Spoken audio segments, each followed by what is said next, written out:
Ito ang vlog na laway lang ang puhunan. Sobrang masiba pa sa mga pulutan. Kaya palaging tinataguan ng mga kainuman. Welcome sa Ronilo Vlog. Ronilo Vlog. Ay, nahulog. Welcome nga ni pala mga ka-vlog sa ating munting video ngayong araw na ay nagintindi nga ni pala kami mga ka-vlog na umigib ng tubig. Ay ano ba ay walang katubig-tubig. Ay kainaman man din ba mga ka-vlog ay walang katubig-tubig ay mamamahaw kita nito.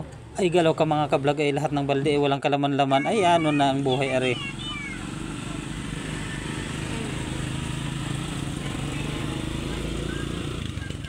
Ay paalis naman din kami niyan mga ka-vlog sana. Ay ang problema lang ay ang sabi ni Mrs. ay bumalik daw at ipisanin na lang daw sa EOB lahat ng karga para isang karga. Parang ano daw baga ay hindi na magdalo-dalo ng gasolina at yan ang mahal daw ng gasolina. Ay hala pa ay ano pa bagang agawin?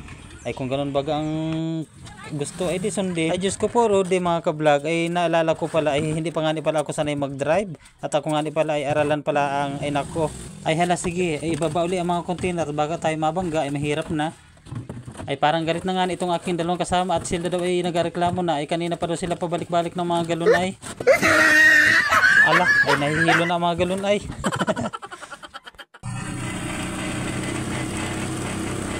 Ang naisip ko nga ni pala bigla mga ka-vlog kanina ay paano kung kami mabangga.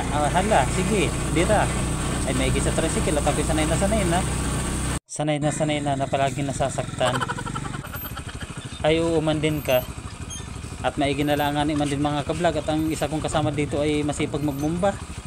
Ay maiginalangan man din nga ngayon at medyo tag-ulan kaya medyo malambot din bombahan. Ay kung tagaraw ito nako, Diyos ko po Rudy, napakatagal, napakaganit bombahan na rin. Baka bago ka makapuno ka-vlog ng isang container ay daig mo pa ang nagtraining sa boxing. Itong isa ko nga ni palang kasama mga ka-vlog ay parang sobrang lungkot niya. Napansin ko lang kanina ko pa napupuna, parang sobrang lungkot talaga niya. Parang daig pa natalo sa sabong ng 2,000 ay. Ay tingnan mo naman mga galawan ng bata na ito. Ay gulpi ko makapag-emotional. Ay Diyos ko po Rudy. Ay ayaw akong gayahin ay. Ay tingnan mo ang mga bomba ko. Ganyan dapat. Ay parang basic lang sa akin yan oh. Aba, maya ay biglang may dalawang chicks na napakaganda na dumaan sa may harapan. Ayan si Sixy. Aba, ay labas ang pagkababaero nitong dalawa kong kasama ay.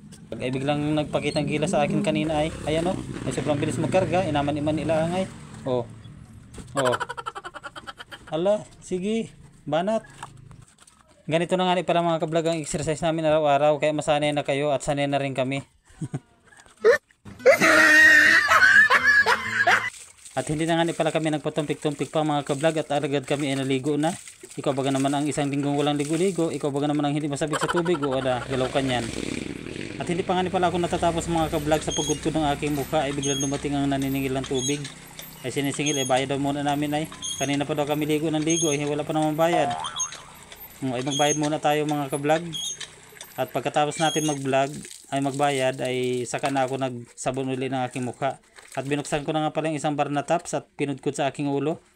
Ay anong sinabi ng shampoo dyan? Ay smooth na smooth yan kahit mga conditioner pa hindi maubra dyan.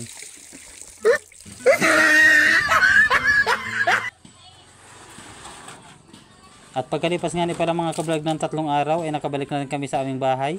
At pagkabalik-balik nga pala namin dito mga ka-vlog ay agad nang binuhat ng mga kasama ko ang galon na puno ng tubig. At basic lang nga pala yan sa kanila mga ka-vlog at yan ang pinakang exercise namin dito sa araw-araw. At magmula nga pala mga ka-vlog dito sa aming lugar na munting disyerto kung saan walang tubig ay labis kami nagpapasalamat sa panonood ng aming upload na video. At sana po isuportahan nyo pa rin ang mga darating naming video. See you soon mga ka-vlog at your service. God bless.